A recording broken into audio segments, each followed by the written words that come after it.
Enjoy this chapter. There is TW for suicide. Please be cautious. He didn't say a word. He just listened to what the other person said and then he hung up. Somehow, the thick tension in the car grew even more. He didn't even say a word for the rest of the ride, but the tension became unbearable. I knew what was coming the moment I walked into the penthouse, and he didn't disappoint. As soon as I stepped inside, Costa pushed me up against the wall, pinning me there. The impact wasn't nearly enough to hurt me, but it definitely got his point across. He was livid. "What the fuck did you do?" He seethed, his green eyes darker than I'd ever seen. "Let me go." I glared at him, trying to push him away. Costa's grip tightened for a moment before he released me, stepping back. His face was a mask of fury and disbelief. A strained silence fell around us. While Costa and I were glaring at each other, Rocco and the twins were watching from the side. "What happened?" Giovanni finally asked, his eyes flitting between Costa and I. "Millie attacked Elena in the bathroom." Costa answered, his eyes never leaving mine. "Is that what people are saying? I didn't attack the bitch, it was self-defense, sort of. She threatened me." I spat, my rage burning away. "She touched me first." "She crossed a line. I couldn't let her do that and get away with it." "Couldn't let her?" Costa's voice was dangerously low. "You think attacking her was the solution? Do you have any idea what you've just done?" Before I could respond, Rocco stormed over to us, his eyes blazing with anger.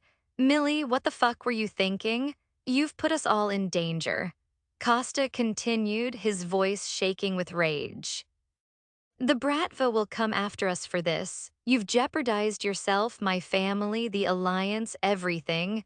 She said she's already going to break the alliance. She put her hands on me first. I didn't provoke her. I felt like I had to keep repeating myself because they just weren't getting it. "I didn't start this." "She did. You should have been smarter than that." Rocco stepped closer, his eyes narrowing accusingly. "You acted out of jealousy, didn't you?" Because of what she said about their past, I knew my hesitation to reply gave away the answer. It was enough for them. Costa's face twisted with fury, his eyes burning with fire. His anger was threatening to overwhelm him, and I was sure I was going to be the target. "You did this because you were jealous." He spat, stepping closer to me. "Because of something from the past? I told you before, I've never loved anyone else."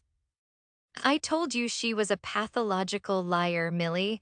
A manipulative, dangerous liar, but you didn't listen to me."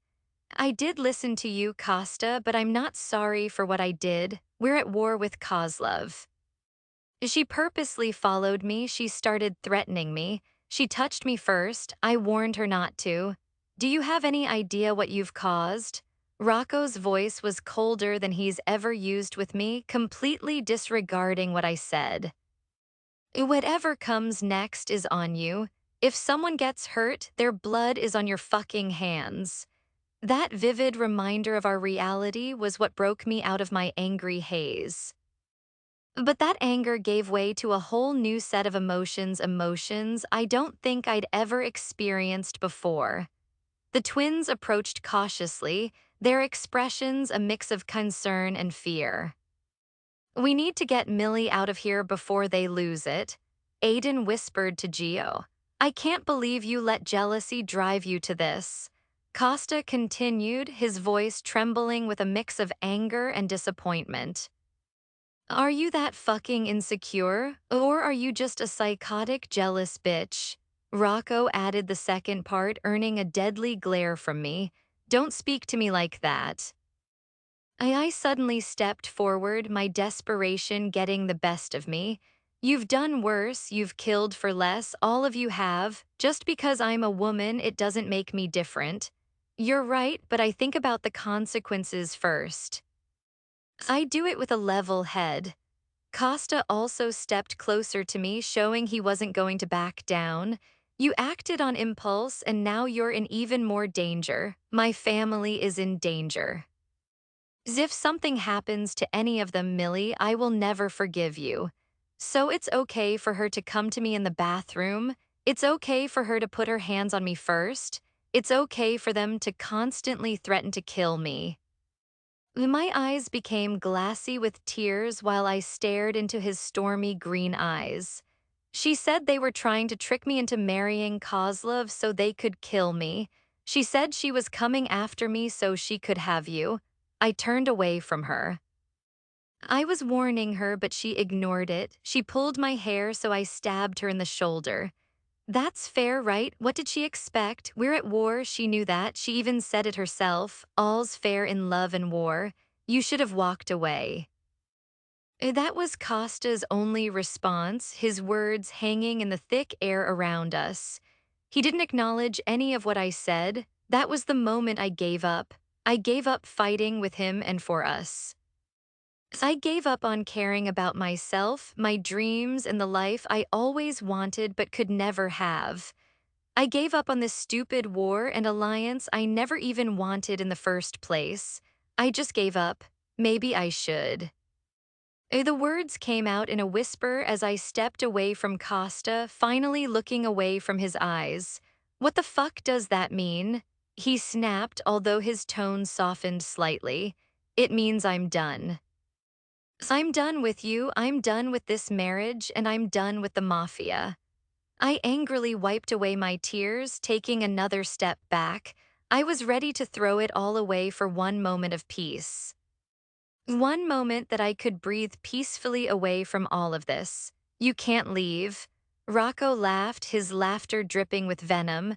There's no way out, Millie. There never will be. Of course I can leave, just fucking watch me.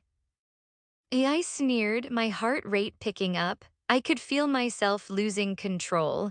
I already knew I was. The pressure and chaos of the last 24 hours was becoming too much. I'd never felt like this before, so out of control. And it was scaring the hell out of me. I had to get away. This is exactly what they planned.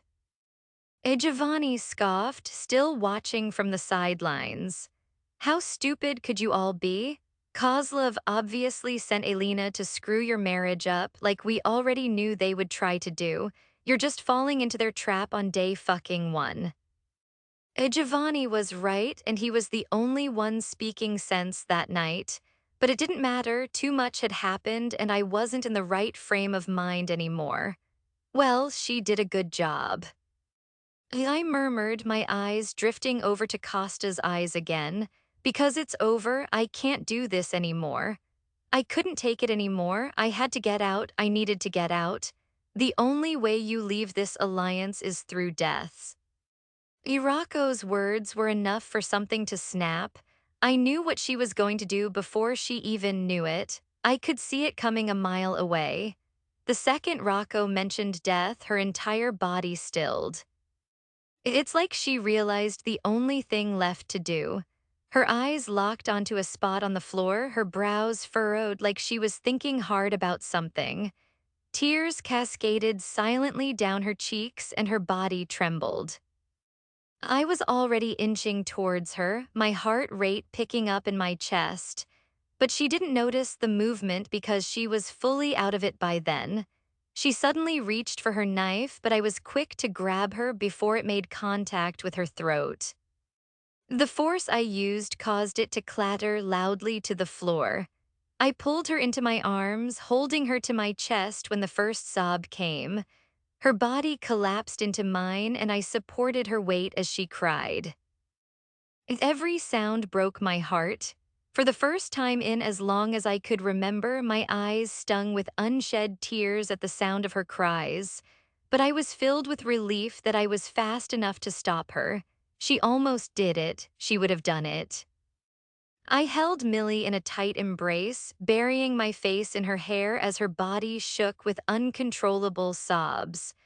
The room felt heavy with tension, and I could sense the twins and Rocco watching us, but they weren't my concern. Looking back, I think that was the very moment my priorities shifted. I always grew up being taught family is everything.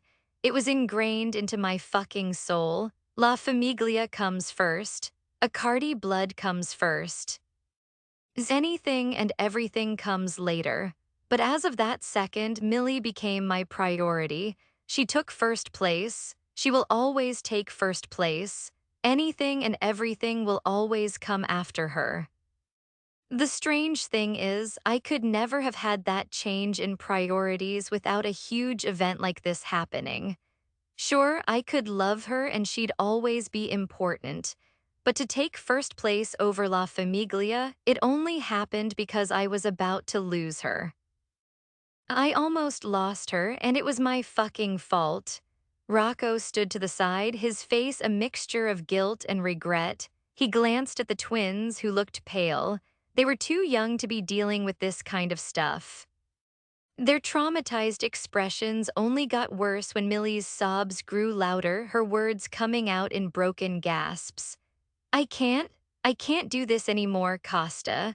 I'm so tired of being a pawn in everyone else's games. I tightened my grip around her, feeling the desperation in her words. I leaned down closer to her to whisper, You're not a pawn, you're everything, Principessa, but I feel like one. She cried, her voice raw with sorrow and pain. Then she pulled away from me, her eyes glazed over with a sudden anger. She continued to sob, ranting away while we all stood around her like she was a ticking time bomb. My dad wanted me to get married for his own benefit. Kozlov was going to marry me for the alliance and then kill me with Elena to take everything. You played those games with me to stop me marrying him for your own personal gain. Then your father used a marriage with me to punish you. Now Julius is angry we're in love because he's worried about his own secrets. Elena was saying she was going to get rid of me to have you. All my life, I've been used and manipulated for other people's benefits. With every word, the guilt inside me increased. I pushed her too hard, and now she was breaking down right in front of me. I'm so sorry, Millie. It wasn't enough saying sorry would never be enough. She didn't deserve the way Rocco and I spoke to her. But all I could think about was the fact her actions were going to spur this war into a new phase now that she'd harmed Elena, the one person most precious to Kozlov. She was in more danger than ever, all because she didn't come to me when Elena threatened her. She should have just come to me. Rocco took a hesitant step forward, his expression softening. Millie, I'm sorry too. I shouldn't have said those things, I didn't mean to. His sentence trailed off when her sobs continued at full force as the weight of everything crashed down on her. I had no clue what was going on in her head, but I could only imagine it was chaos, a mix of pain and confusion. I don't even know if she'd realized, yet she almost killed herself. I didn't know how far along she was in processing what just happened. Knowing it was useless to try and speak to her at that point, I just guided her over to the nearby wall. I slid down against the wall with her, pulling her into my arms while she cried. She didn't resist. In fact, she curled up against me as soon as we were seated. All I could do was stroke her hair, whispering anything I could to try and calm her down. The twins exchanged worried glances but didn't move. They looked as if they were afraid that any sudden movement might send her over the edge. Just breathe, Millie. I whispered, my hand gently rubbing her back. I'm here, we're all here, baby. She buried her face in my chest, her tears soaking through my shirt. I don't know how much more I can take, Costa. Every day it's something new. I feel like I'm fighting just to survive. You're not alone. I reassured her, my voice barely above a whisper. I'm here. I've always been used. She continued, her voice muffled against me.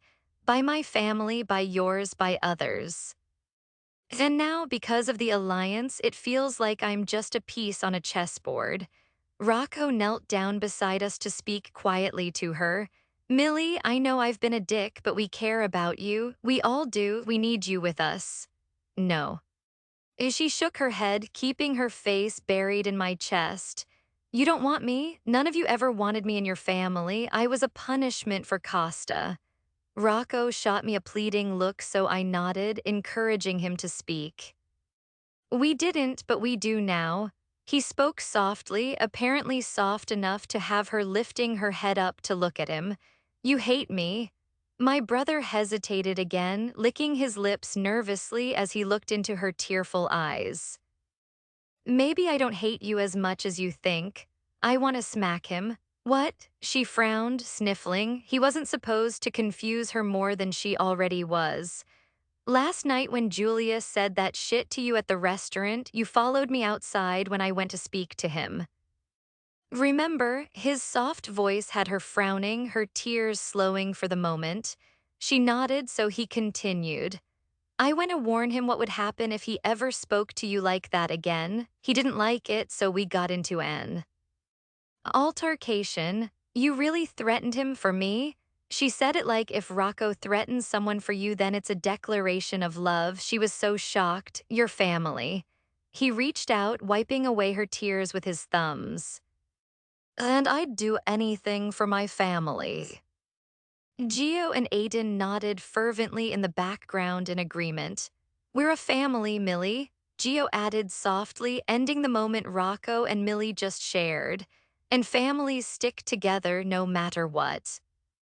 She didn't say anything to them, but her tears began to calm down, which was a good sign. Eventually, she turned away again, resting her head against my chest. Give us some space.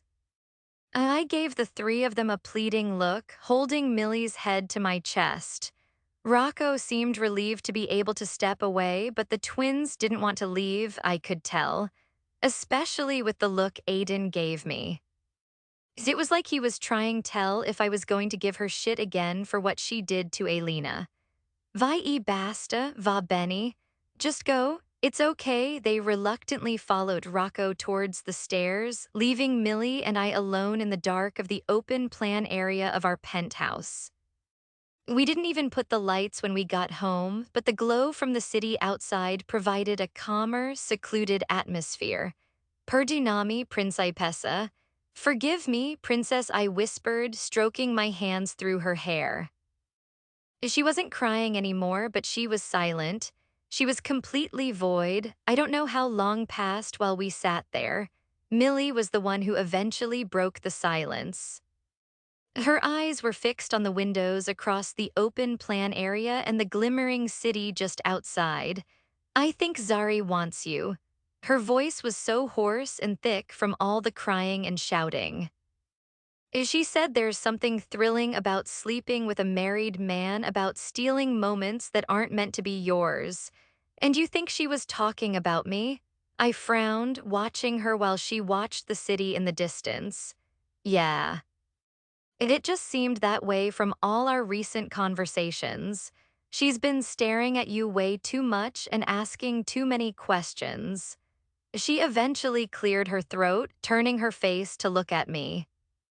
Her eyes were swollen and her cheeks a little puffy from all the crying, but she still looked as beautiful as ever. After what happened with Julius, I needed a distraction. But then she said all this stuff about being attracted to powerful men, and she gave me some kind of warning as she left. Then Elena happened and I snapped, Costa, it's too much. I know, baby. I pulled her back into me and she wrapped an arm around my waist, resting her head on my chest. I'm sorry, she whispered. Hey, I released my hold on her, prompting her to look up at me. You have nothing to be sorry about. But she started, her voice breaking.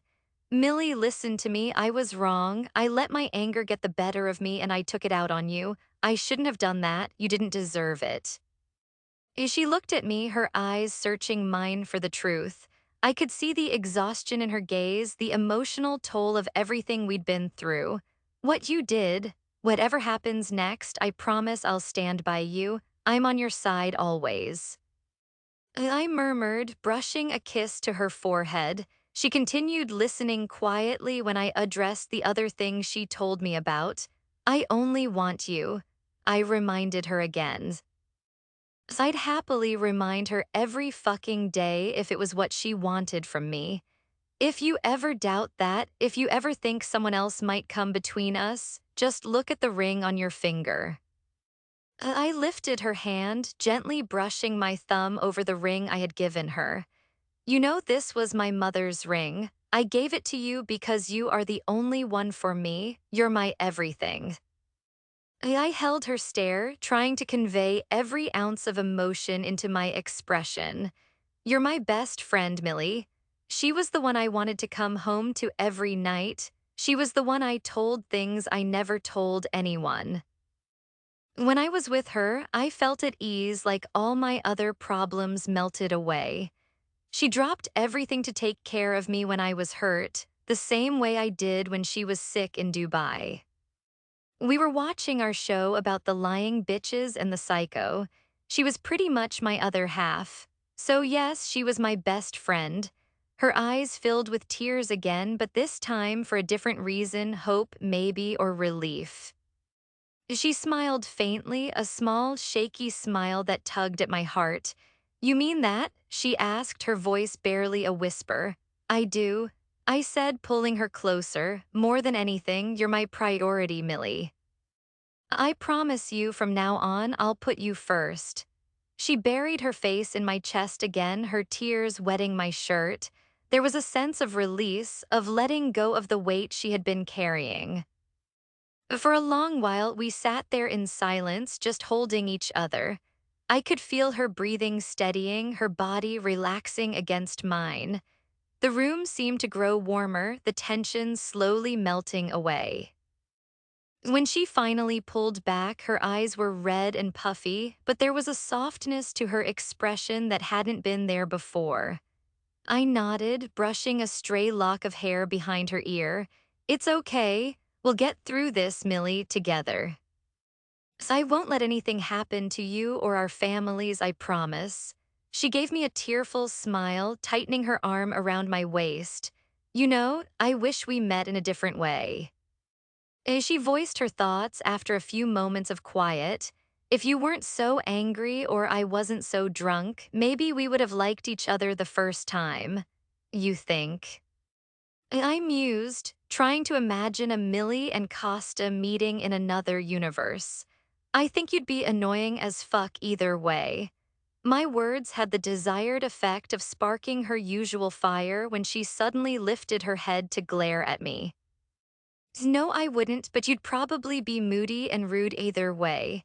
Yeah? I rose an eyebrow at her, my lips twitching into a smile. Yeah. She gave me one last glare before settling down against my shoulder now.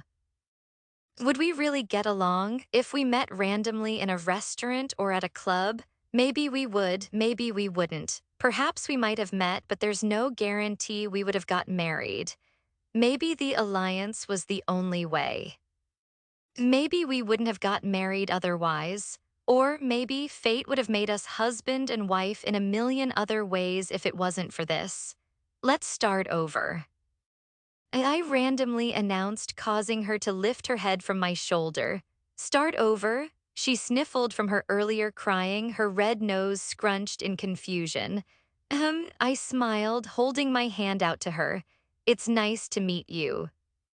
I'm Costa. A soft giggle escaped her lips, her eyes twinkling in the dim light as she studied my hand. Then she took my hand, giving it a slow shake. I'm Millie. So you're Greek. I leaned in, pressing light kisses to her jaw as I spoke. Yes, but you know you're not supposed to do this to someone you just met. She whispered, laughing as she tilted her neck to give me better access. I pulled away from her just enough to see her beautiful smile.